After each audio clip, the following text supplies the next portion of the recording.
Claire, I am so excited. We've been sponsoring Claire Axelrad's clarification for a while. And Claire, isn't it true the first time I got to talk to you, I said, I am literally fangirling because I followed you forever? Yeah. Well, It's true. And now she is here. She is on the Octria webinar stage, and she has prepared this webinar just for you guys, transforming event attendees into lifelong donors. So if you don't know Claire and you don't know what I'm talking about, you must be living under a rock. But in any event, Claire talks about philanthropy, not fundraising. She is talking about passion and not being forgettable. She talks about philanthropy being a journey and not a destination. And she is the ultimate guide that can enroll, that you can manage your philanthropy efforts so that you raise more money for your amazing causes out there. So that's just a little snippet. Claire, you brought along some additional information to provide some background too, correct? I did. But thank you, Lori. That was lovely. And I want to go right into what we're going to be covering today. And as Lori said, philanthropy, not fundraising. So what we're going to be talking about today is the big picture of your event. And the only way to make and keep friends, whether they're donors or just your regular friends, is through relationship building. And successful philanthropy, like any other friendship, is a two-way street. And too many events are kind of monologues. They're presentations, they're shows, and then they're over. So today, I want to cover some of this big picture because the framework, the culture in which you operate is really crucial, as is the context within which your event exists, as is getting clarity on your objectives, what you want to accomplish. And it might be more than one thing. And you've got to wrap strategies into your event so that those things that you want to happen actually happen. And if there's any show, it's really the show of seed planting. So you try to visualize that. My event is just the planting of a whole bunch of seeds, and a few of them may sprout up into trees and plants if you don't do anything else, but mostly nothing is going to blossom or bear fruit unless you do these 6 strategies that we're going to talk about today. And then you do them again and again and again to move your donor along on their philanthropic journey. So I did make this little slide sort of like, why should you even listen to me today? And basically, I've been doing this stuff for a long while. I've done it in different settings. I was in your shoes as a director of development and marketing for 5 different organizations. And I know that reframing your approach to how you do this can really, really work wonders. So my mission today is to just be a resource on philanthropy for organizations like yours, be a thought partner to development directors, marketing directors, executive directors, and boards, be a mentor to current and wannabe development staff. And then I also operate clarification as my sort of mini fundraising school. And I try to offer a lot of helpful in-depth articles with theory and practice and tools and tips. And so if you are not enrolled in Clarification School, I hope you'll take a look. The tuition is almost free. So let us move on to what we're going to cover today. So philanthropy, not fundraising. That to me is so core that I made it the tagline for Clarification. And you may be familiar with, some of you may be familiar with this slide's concept. And it's these 3 nesting eggs.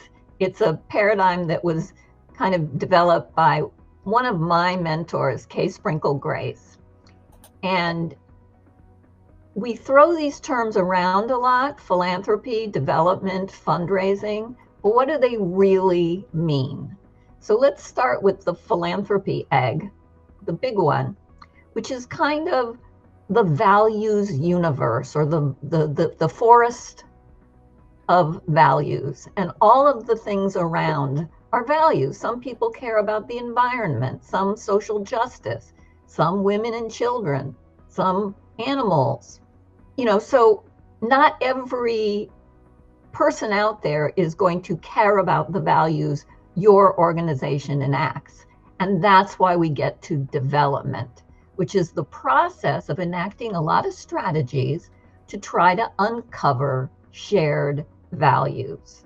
And so wherever you can, you talk about values. You do that at your event. An event is one uncovering shared values strategy.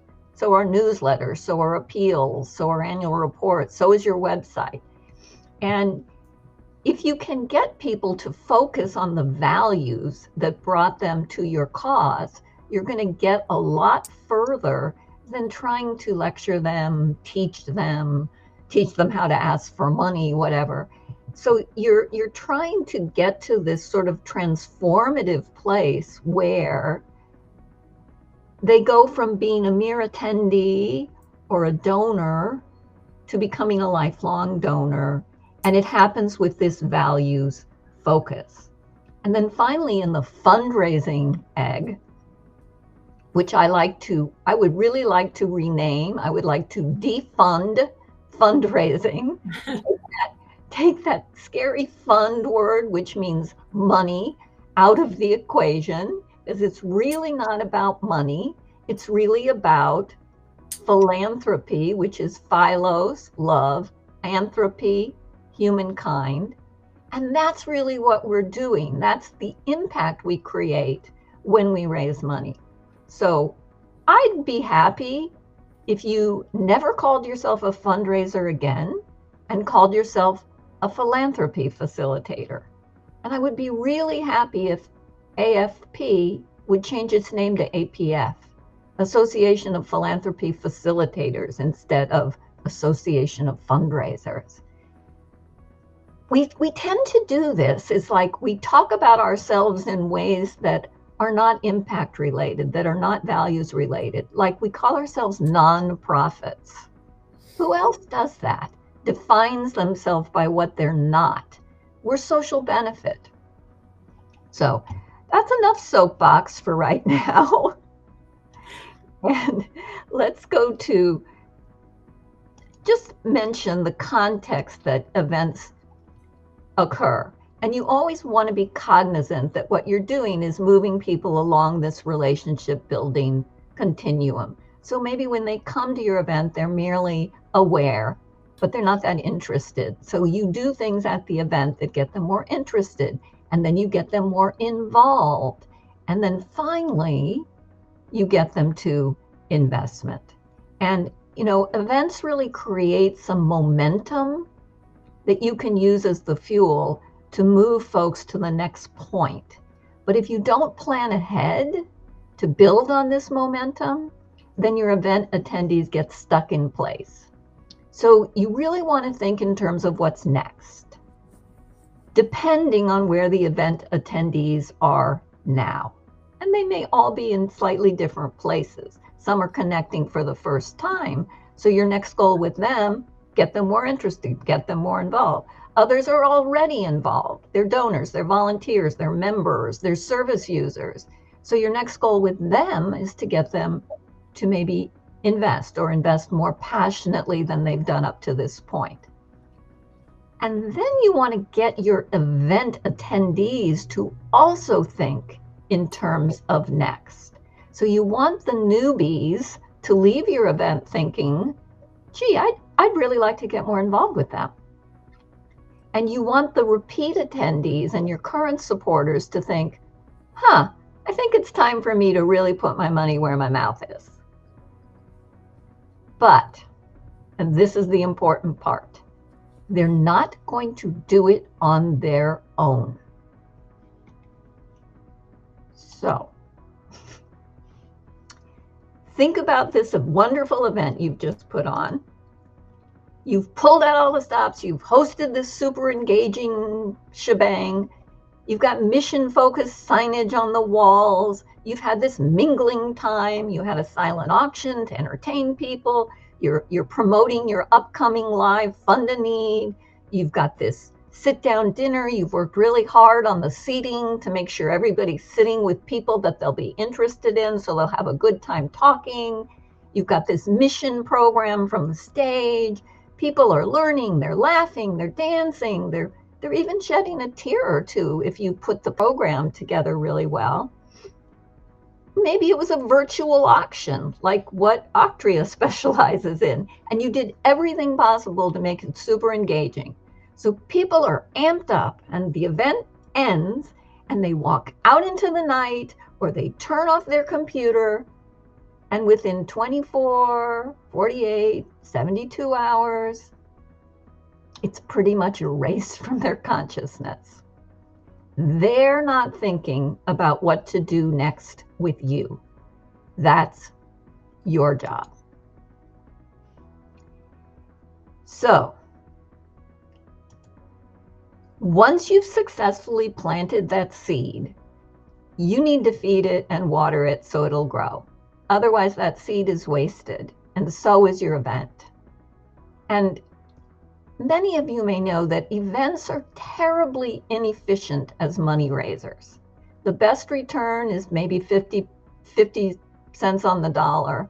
But when you take, if you're honest and you take into account all the time and resources that most people fail to count, all the time that your ED puts in it, or your finance person, other program staff, events are washes at best. Losers more likely. So how do you make this whole shebang worthwhile? So I want to look at 6 strategies that you can employ. And the first is, don't make it an afterthought. Block out time on your calendar ahead of time. Events without follow-up to me are like trees that fall in the forest when no one's there. It happened, but so what? Big thud. So you need to have a work plan and a timeline with really clear who's going to be responsible, what are they doing, when are they doing it, where are they doing it, and how. And you have to make these assignments in advance so everyone knows their role. There is really no such thing as mission accomplished at 11:30 p.m. the night of the gala. The day and the week following your fundraiser are critical to cashing in on all your hard work. So it's not, the next day is not the day to give everybody the day off. It's tempting, but if you wait until after the event to consider what to do next, you're likely going to squander much of the goodwill that you built up the day of the event. So the second thing is, and this is one of the things, of course, that you put on your timeline, is gather information and feedback. One of the main reasons to host an event and bring people together is to gather information. Now, when the time's right, you got to consume it before it rots. So it's a lot to do this, which is why you really want to make it a team effort. And it starts with the donor-focused debriefing. I wrote briefing, but it's a debriefing. And you have to set this up beforehand. So one of the things I like to do is assign top prospects to staff and volunteers for cultivation at the event. So if you have a sit-down event, it might be useful to assign one point person at each table to be the chief listener and observer. Like, who seemed the most moved by your video? Who clapped the loudest? Who raised their auction paddle the most enthusiastically? And after the event, you want to check in with these point people to see what they learned. And right away. And then you want to enter the relevant information into your database so that you can then develop an individualized follow-up plan with each assigned prospect. You really want to strike while the iron is hot. So some examples of well-placed follow-up might be, calling up somebody who was at the event, or sending them an email or a text, depending on what information you have and what you know about preferences. But I hear from Susie that you're interested in volunteering with our pet therapy program. Or, Tom let me know that you have an expertise in commercial real estate. We're looking to lease new office space. Might we set up a chat? I'd love to hear more about what you do. Or, I so enjoyed meeting you at the gala last week. Would you be interested in meeting for coffee to continue our conversation? Or, this was you can do for a lot of people. We're holding a tour for folks who expressed interest at the event in learning more about our program. Would you be available on one of these dates?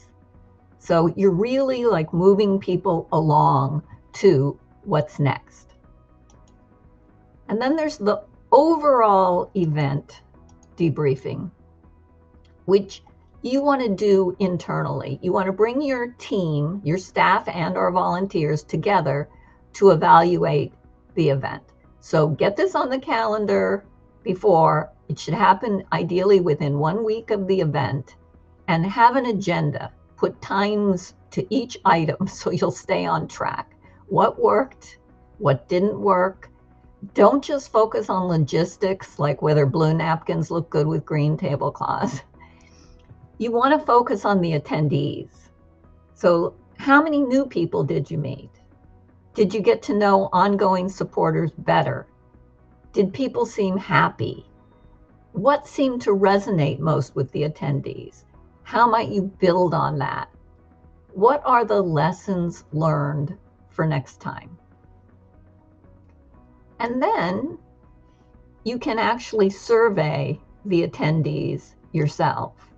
And any way that you can ask people to participate with you that doesn't ask for money is a great way to engage people and begin to build a relationship and learn more about what they care about.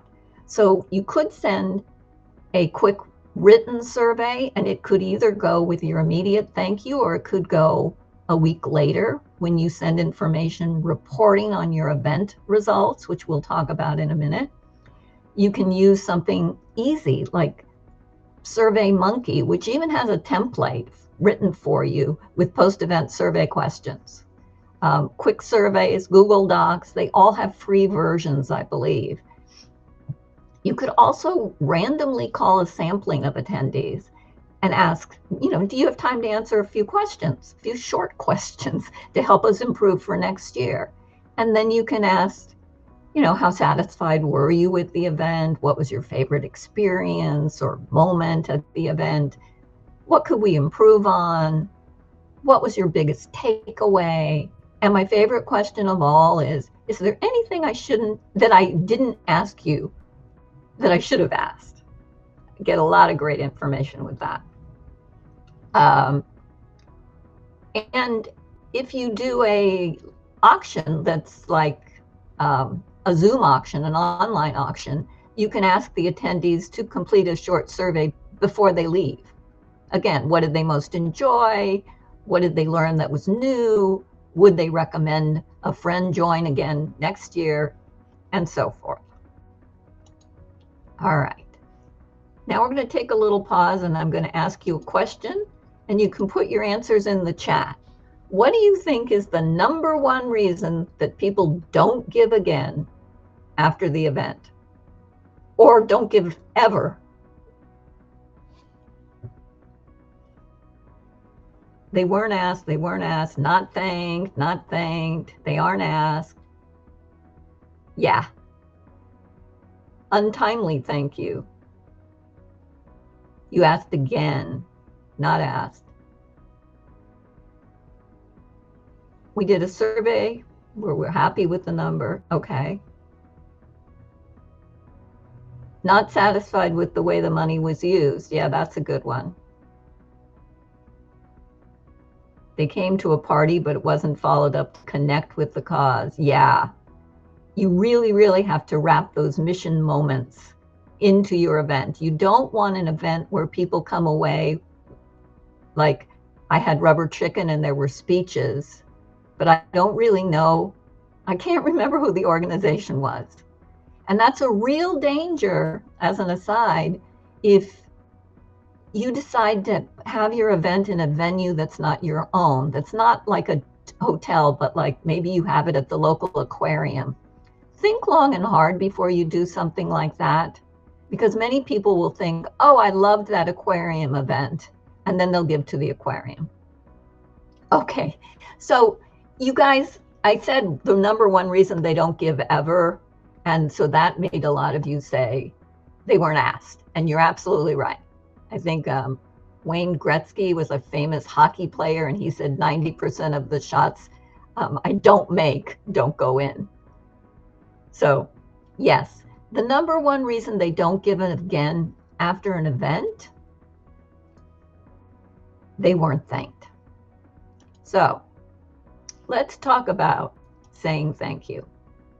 And in my humble opinion, you can never say thank you too much.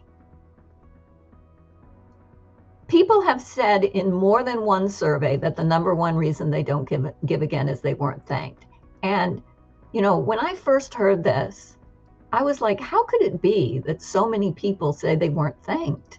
And then I realized it probably is they don't remember being thanked, because what you sent them seemed more like a receipt, like your payment for 2 tickets has been received. So you don't want to make the mistake of thinking you already thank folks for buying a ticket, so now you're done. You want to thank them also for everything else they gave to you, like they came, they attended, they participated. So it's really important to plan ahead to thank, and to thank everyone who made your event possible. So start with the event attendees and the people who couldn't attend, the donors who couldn't attend. So here's my favorite thing to do. This is my primo tip. If you have an on-site event, take snapshots of everybody and plan to send them a copy with a little note card that says, looks like you are having a great time. So glad you could join us. People love these. And the best way to capture them, I find, is to have a photographer during the reception trying to take photos of everybody. And then the way that you make sure that you get everybody is table shots. And that way, if you've done a seating chart, you know who's at the table. So even afterwards, if you're like looking at the shot and you're like, I'm not sure who that person is, but you kind of know who was at the table, you can pretty much figure it out. And those who couldn't attend can get a group photo with a little note that says, like, hope to see you in the crowd next year. We missed you, or we felt your presence even though you're not depicted here. And you can email this, but you know, with an attached photo, but I really prefer the hard copy, because people don't get as many hard copy snapshots anymore, and they really, really like that. So just do this right away. And then you want to also remember, thank your volunteers. These are the people who work so hard to make your event possible. And for those who worked especially hard, you want to do something extra. So certainly, like many of you, I'm sure, have allowed volunteers to take home centerpieces. For maybe the event chair, send a bouquet of flowers, or give a special gift. It doesn't have to be expensive. It shouldn't be expensive, but something meaningful, like a framed photo from the evening, or leftover bottles of donated wine to your committee, or a scrapbook of event memories. I remember one event that I worked on, and I can't remember what the theme was, but the theme made us make aprons that we asked the waiters to wear, and they had whatever the theme was on the apron. And we got all those aprons back from the waiters and gave them to committee members, and they loved those. All right. Finally, don't forget to do a little special thank you to your people who underwrote your expenses, who gave you your auction items. perhaps send them a copy of the program, send them a photo of the event that shows off their logo. Prepare the copy in advance. Same thing with those snapshots you were sending. Have little note cards made in advance. They could be the theme of your event, or they could just be plain note cards, but have the envelopes pre-addressed so you could just put out all the snapshots on a table, get people who know people, know your donors all around a table, and like pull them out and stick them in the envelope and send them. Same thing with your vendors. Same thing with your auction donors. You could photo their item on display. You can send them a program showing them listed. And don't forget the people that you paid, the musicians, the audiovisual, the lighting, the printers, the designer, anyone you paid and who you relied on to contribute to the overall warm feeling of the event. A little thanking now goes a long way to getting a good deal next year. And then, speaking of something you can do this year to set the table for next year, share your results. Everyone wants to know how much the event raised. It's your job to tell them. So tying the results of the event to what the event accomplished is like so critical, because your mission and your outcomes is what will motivate people to give again, not some message that says, we raised $1 million, thanks. That to me, again, is like a tree thud. So you can send an email. You can put this information up on your website. And I recommend that wherever you previously promoted the event, maybe it was your homepage, maybe it was a special landing page, now use that real estate to showcase the results and say thanks.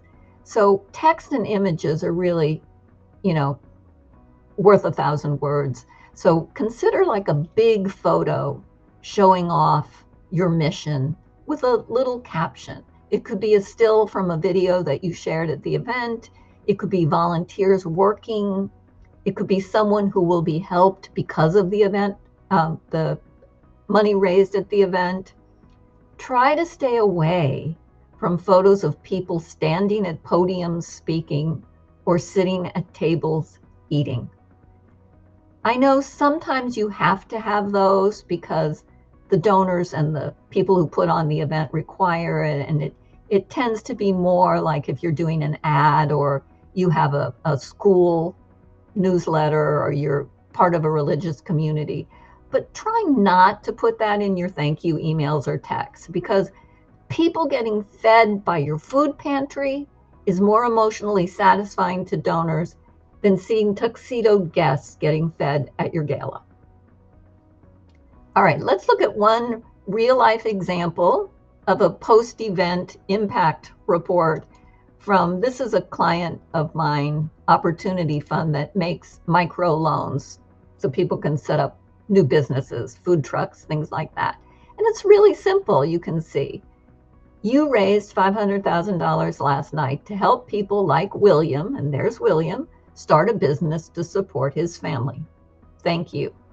And they also took the opportunity to take people elsewhere on the website with their learn more, so that you are still moving people along this continuum to greater awareness and greater interest in what you do.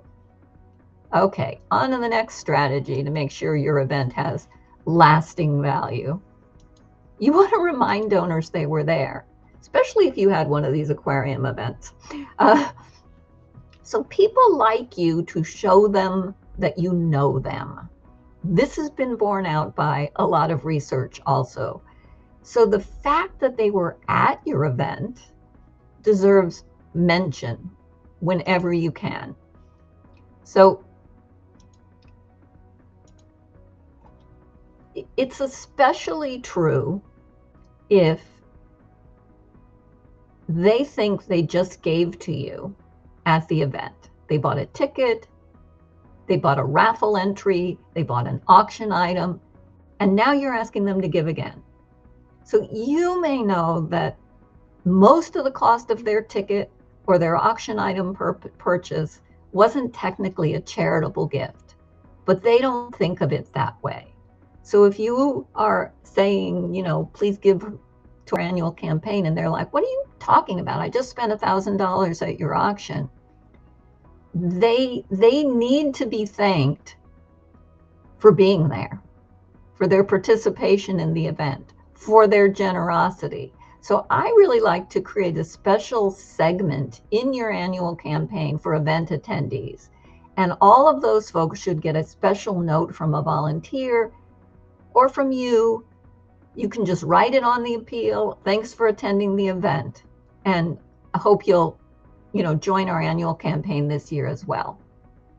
You can also kind of set the table by planning ahead to have an article in your next newsletter post-event that is about a program that was funded by the event. So they're kind of just seeing the through line from their giving. And you can make an email segment for those attendees and attach the newsletter to an email that says, thanks again for attending our event. Thought you'd be interested in this story. All right. Last but not least, meaningful engagement. You want to make this ongoing. This is a good strategy for any prospective lead, including just people following you on social media. So again, it's going from we just got introduced to we're dating to we're engaged to I do. So always ask yourself, what do I want this supporter to do next? And then you call for the action that you desire. And again, it's different for different segments. For first timers, some of whom may have been guests of other people or guests of their corporate employer, they filled out the table. You really want to hook them with something else that makes the whole thing more meaningful to them, more worthwhile to them. So here's a tip that I hope you're doing. Always ask table buyers for a list in advance, not afterwards, with contact information for all of their guests, all of the people who will be filling out the table. Because after the event, it's time to treat everyone as an individual. So you want to ask all of the attendees to get involved with you in other ways. People are looking for ways to become more meaningfully engaged. It's part of our kind of Viktor Frankl quest for meaning, the Maslow hierarchy of needs. Like, we want to have purpose, we want to have meaning. A lot of people are looking for this in their lives and they don't know how to do it. So you come along and you offer this opportunity that they've been looking for. So you shouldn't feel bad ever about asking people to get more meaningfully involved. And you can do really simple things like, you just came, hope you'll subscribe to our blog or our newsletter, or hope you'll share this event video with your friends, or maybe you'd like to follow us on Pinterest or Instagram or TikTok or whatever you use and your constituents use. Maybe you'd like to sign a petition or a pledge that advocates for the people we showcased at the event. Maybe you'd like to watch a new video that we just posted. Maybe you'd like to become a volunteer. That's a great way to get people more involved. And if you have any free events that are upcoming, give them a list, invite them to come. Okay. I want to give you an extra bonus tip here, because people talk about this a lot, which is, what if we just did a no-show event and we didn't have to do all this expensive, time-consuming, horrible work? Here's what I have to say about no-show events. They don't build relationships. They don't create community. They don't result in a warm, fuzzy feel-good that reflects back on the donor the love that they've shared with you and your constituents by virtue of their gift. And that's what philanthropy is all about, love of humankind. And when you host a non-event, you rob folks of the opportunity for meaningful face-to-face connection with you, with their peers, and with the cause that they're helping. And even if people tell you, oh, we would love that, we don't want to come to an event, once they're there, they'll have a good time and they'll feel better about your organization and about themselves. If you've ever felt, and I think we all have, like all you wanted to do is stay home, but then you forced yourself to go out, chances are you were glad you did. We're social animals. We crave human connection. It fuels our spirits. So I would just ask yourself, if you think about doing a no-show event, what message are you sending? You're saying, we don't really care if you come or not. Mostly we just want your money. And I like my donors to feel like I really, truly want to see them, that it just wouldn't be a party without them. I'm always encouraging people who are sort of on the fence, oh, come, I really want to see you. And money should be secondary at this point. And if you do your relationship building job right, the money will follow and it'll keep coming. So I want to just take a moment to put your event back into the big picture context. And I like to think of philanthropy facilitators as Sherpas, as journey guides, that you are leading folks up the mountain. Supporters will engage with you in multiple ways at multiple entry points in their journey towards passionate investment in your cause. Your event is but one stop along the way. And your job as philanthropy facilitator is to assure it's not the last stop, just a stepping stone towards the next destination. So I want to leave you with, may your donors' journeys be long and fruitful.